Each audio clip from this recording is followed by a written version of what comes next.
Hey everybody, welcome back to my channel. Today's video is about perfumes that are going to take me into spring. I live in the Midwest. It is not springtime by any stretch, even though it is March the 2nd, I believe.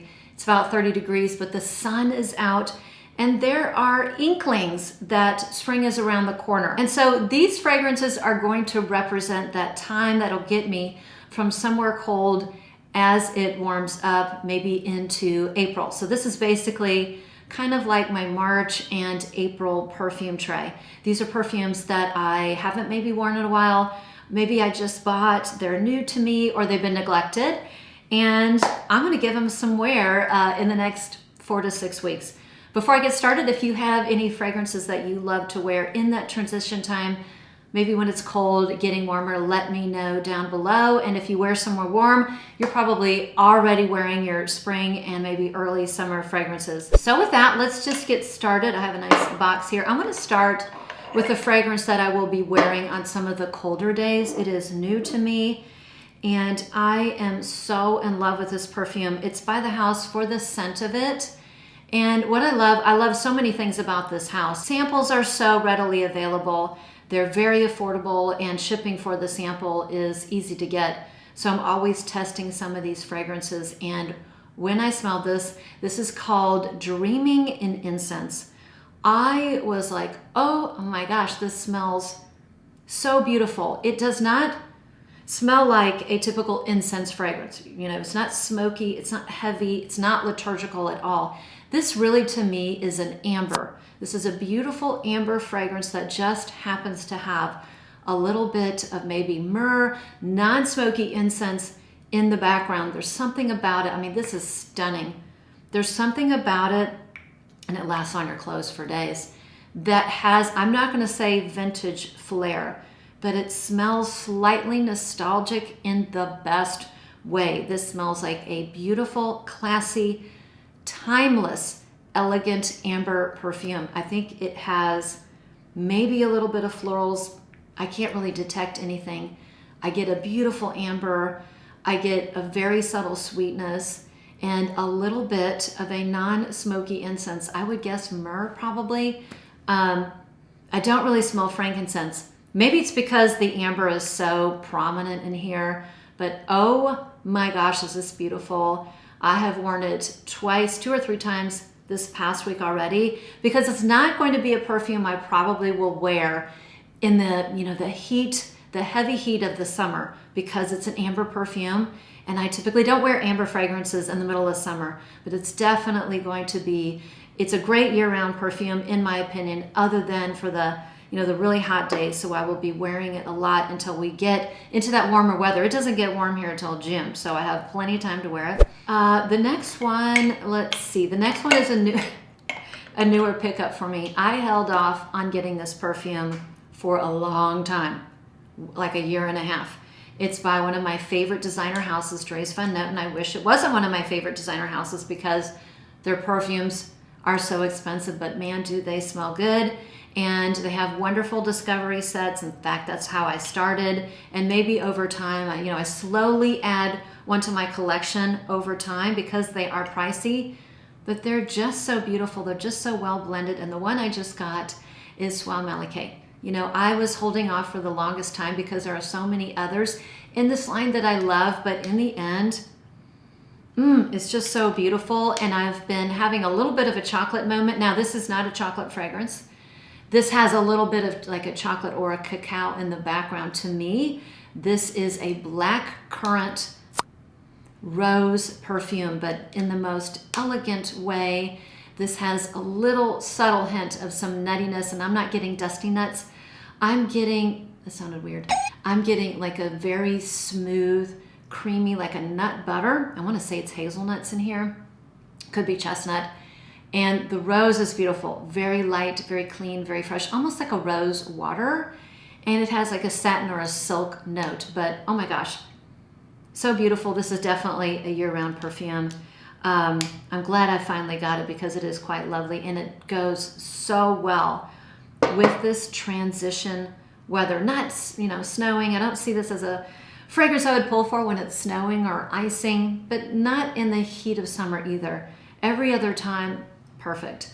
The next one is a classic that I have been sadly neglecting.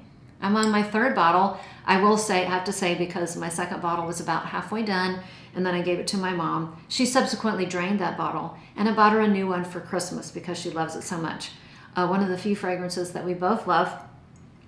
An oldie but a goodie. I'm going to say an oldie but a goodie because it's been around for 10 years. I've had this ever since it came out. I fell absolutely in love when it first came out. This is Chanel No. 5, Eau Premiere.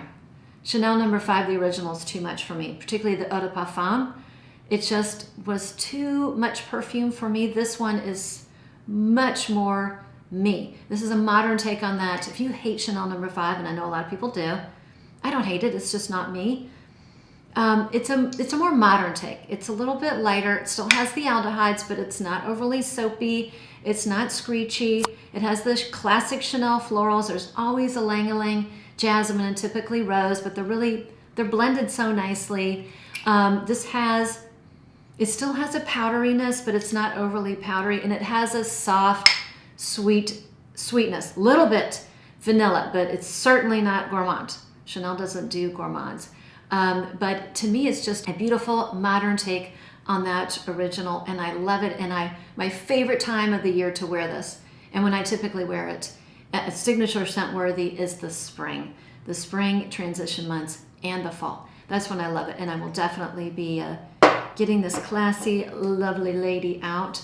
Another perfume that's going to be, I think is going to be great, you know, for the transitional months.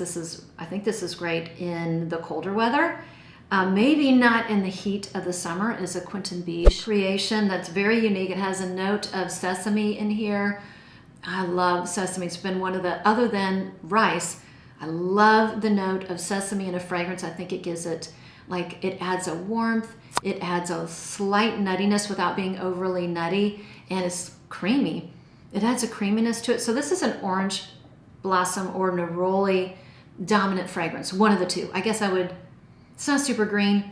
I would say orange blossom. So you have to really love orange blossom, but it has this really nice date sweetness. So there are dates in here. So it's orange blossom, dates, sesame.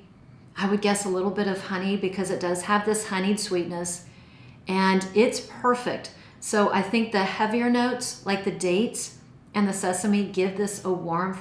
So it doesn't feel like, you know, that typical summer floral. It has a little bit more going on, a little bit more depth.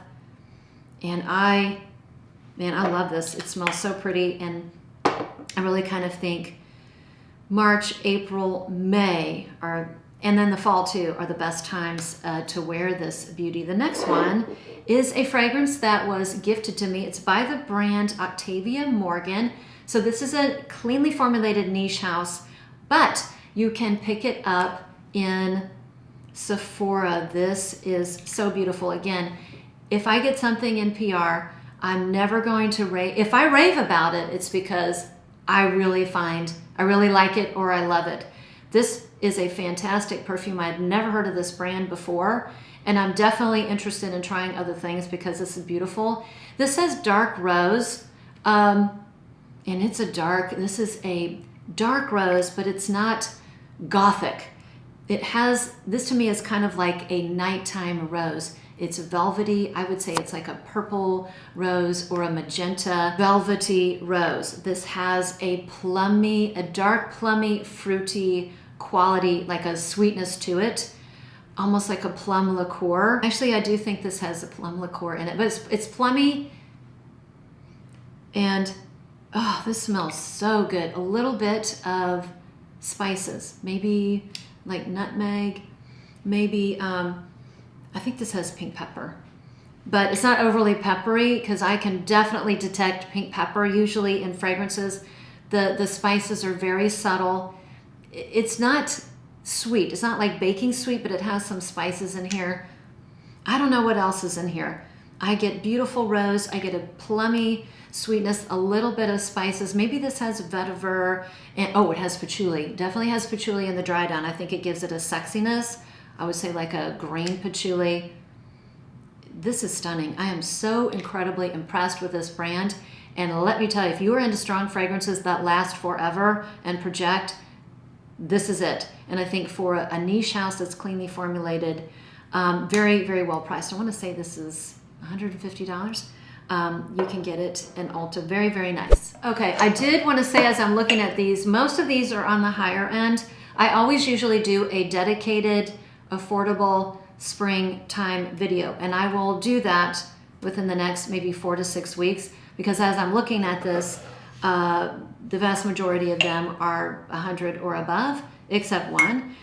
This next one is very, it's very special to me. This was the perfume I bought for my birthday last year. I don't know what I'm going to buy for my birthday this year. I just bought a bunch of fragrances, and my birthday's in a couple days.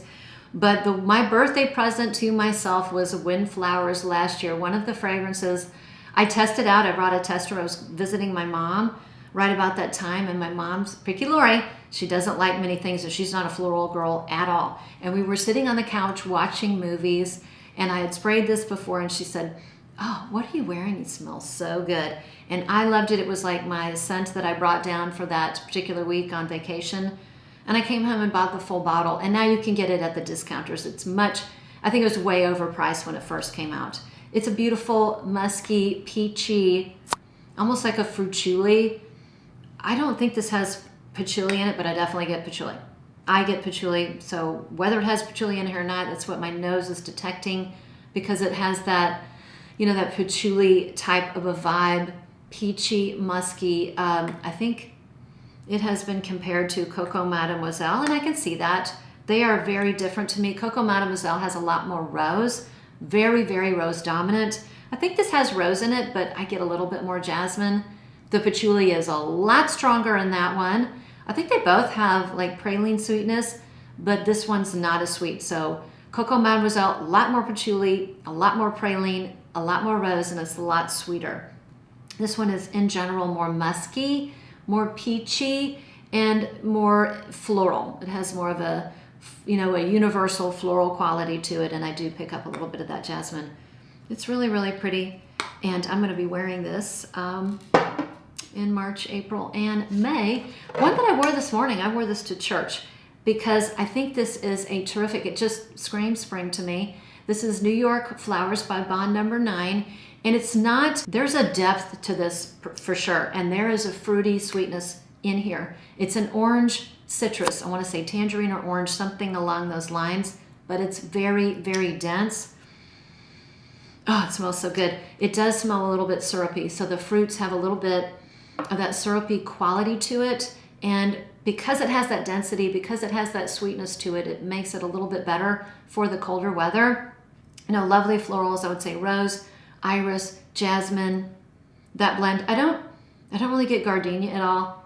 Maybe this has a little bit of tuberose, and it has some sort of liqueur, like I think it's a blackcurrant liqueur, and that's probably adding to that heavy, fruity, syrupy sweetness. It's not overly sweet, but it really comes out in the beginning, and then I just think it offsets the florals so well.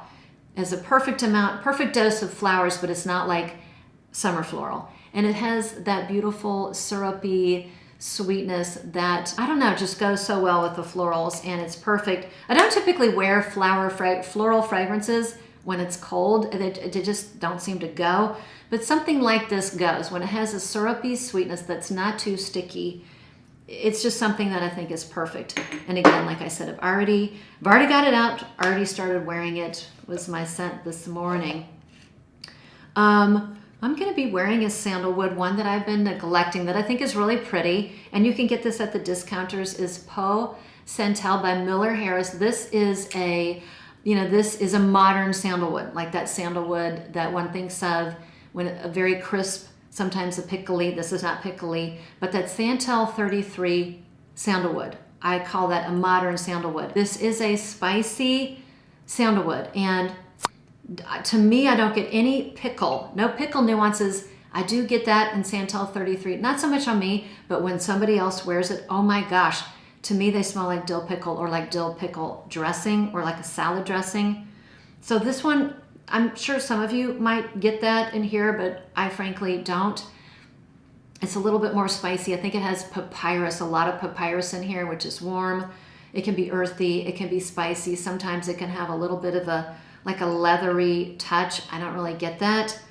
I just get a beautiful sandalwood that is, sometimes I just want to smell. I want to wear a warm, rich, spicy, you know, modern take on a sandalwood, and this is perfect. And this is very, very classy in my opinion. Okay, two beauties here that I will be wearing in March and April and beyond. One is a fragrance by the beautiful Sharita Peach Aurum. This is two perfumes in one, and I love both parts of the fragrance. It opens, it's very, very sweet. It is like the pastry part of a peach cobbler, and the peaches are like soaking in amaretto. So it has it's very sweet, it's very buttery, it's very peachy with a lot of that amaretto liqueur in the background. And almost like an hour in, it completely changes. It's like boom, it becomes woody and creamy and soft with a soft sweetness where all those gourmand elements have kind of burned off. And I get, this is very date night to me for that reason, I get patchouli. Now I know, I don't think patchouli is listed, and I know Sharita's not a patchouli lover, but I get a beautiful patchouli. And I think what I'm smelling is like oak or oak leaves, something like that. It is green and earthy and woody, but it's not, but it doesn't smell like cement or damp earth. It just has a lovely woody, like a green, fresh woodiness to it. And that's where it gets unisex. In the dry down, I think it gets very, very unisex, and this just makes me think of date night, particularly the dry down. So very much two fragrances in one. This perfume is perfect for this time of the year, and it just reads date night to me. Another one that I will be wearing, and this one for the longest time, you could not find it. It was like poof, it was gone. And I looked just before I filmed this video because I wanted to make sure it wasn't discontinued, and I've seen it. It's up. It's lots of places you can buy it, even on a discounter, I want to say. And it's by Ormonde Jayne. I love so many Ormonde Jayne fragrances. I should do a house review. I have so many. But this one is Damask, and this is a beautiful rose blackcurrant perfume. I think a lot of you guys would think it smells like Delina or something along those lines. There are some differences to me for sure. This one has no rhubarb. Delina, I get a lot of rhubarb, and that is what makes that fragrance polarizing, I do think. This one has none of the rhubarb, and the rose in here is sweeter. It's sweeter and more jammy. So no rhubarb, a sweeter, more jammy rose. It's not as strong, it's a lot more demure, and it has that beautiful, instead of the rhubarb, it has blackcurrant. So if you recognize blackcurrant and you love that note, you will love it here. So this is one of the prettiest rose blackcurrant fragrances. I think it's very, very intoxicating and smooth and very much a compliment getter. The only Middle Eastern fragrance you're going to see me show. It's definitely one of the best Middle Eastern fragrances I've purchased in a long time. I really, really, I will say I love it. I think this is beautiful. And this is Teriaq Intense. This is gorgeous. This smells very similar to Kamra and Kamra Kawa. And I liked both of those fragrances. I thought they were well done Middle Eastern fragrances. This is very much in the same ballpark, but this one I believe has a plum liqueur. Whatever the notes are, I have no idea what the notes are. I don't think I've ever bothered to look them up. I do remember someone saying this as a plum liqueur. I get that. This is a smoother version of that. It's less musky. It still has that kind of that sweet apple pie thing going on. Maybe it has peaches in here, but I get that, you know what I'm saying, that really lovely apple pie thing going on. Kind of like Kamra Kawa, less spicy, and with a beautiful plum liqueur. Now there's something about this fragrance that when it dries down, it almost smells fresh and clean. It's not heavy. So it's almost like a dual perfume too. This is another one that has a duality. It starts off heavier, and then it dries almost fresh and clean. It's not quite a freshie, but there's something fresh and clean about it. Maybe it has a little bit of aldehydes. I don't know. So because it smells so similar to, I gave Camera away to my daughter's little boyfriend, special friend. I still have Kawa, and I don't need both, but I do like this better. If you have Camera, if you have Kawa, in my opinion, it's just, you're wasting money. They're too similar, even though this is prettier. If you have a decant like it and you like the idea of that profile with a little bit of plum liqueur, this one is pretty. And boy, did I talked a lot on this one fragrance. And the last one that I can't wait to wear is by Coty. This is Soleil. I did Google it this morning. Soleil de Iquesson. Soleil de Iquesson. This is for my lovers of orange blossom and neroli like I am.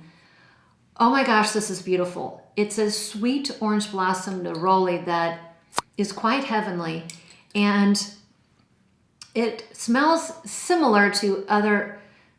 It's going to put you in that ballpark. You know, it's kind of like the sweet orange blossom fragrances, a little bit like Love Don't Be Shy, but it's not nearly as sweet. It's not as heavy. It's not as thick. It doesn't have, that one is too sweet for me. It has too much heavy marshmallow and it's too sweet. There is a lightness about this. It's light and airy, but it does have a sweetness to it. This is beautiful. This is something I want to wear on a sunny day. This is sweet, summer, floral, orange blossom neroli, sunshine in a bottle with a little bit of sweetness. And because of that sweetness, I think it will do really well in the transitional weather. It's so beautiful. It's cold outside, but the sun is out. It's a bluebird day.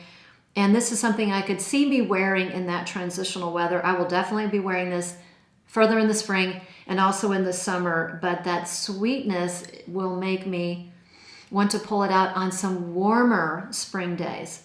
You know, when it's not 30 degrees like it is right now, or 40 degrees, maybe 50, 60, 70 degrees. Absolutely beautiful. And they have these, they're easy to find now. When they first came out, they were hard to find. You can only get them in Europe. You had to blind buy it. Now they have the discovery set. They have the small discovery set. They have the travel size. I have every single fragrance in the line in the travel size. And if you want me to do a house review, I'm very, very excited about it. I would love to. Let me know in the comments below, because I know, embarrassed, I'm blanking on the name, the vanilla fragrance from their line, Encore une fois, went viral last year. And I do have that, and I've worn it to work several times. It's in my purse right now. You guys should know about the other beautiful fragrances in their collection in addition to this beauty. So if you want to see me do, I love house reviews. If you want to see me do a house review, let me know down below, and that's it. Those are my fragrances that I'll be wearing as we transition into the spring and the early spring. So they cover lots of different weather, particularly that we're gonna be seeing here. But the good thing about some of this cold weather that we're still having is that I can still wear some of my beautiful beauties that do well in the cold. Thanks for sticking around, thanks for watching. If you have any content you want to see me do in the next several months, let me know down below. I'm gonna be doing a video series on vanilla. I love to do my vanilla series in the spring, like non-foodie vanillas, spring vanillas, and gourmand vanillas. Other than that, if you have any content you want to see me do, let me know down below. Thanks for sticking around. Thanks for watching. If you liked my video, you got anything helpful or useful from this video, and you like my content, I would love a thumbs up. And with that, I will hopefully see you on the next one.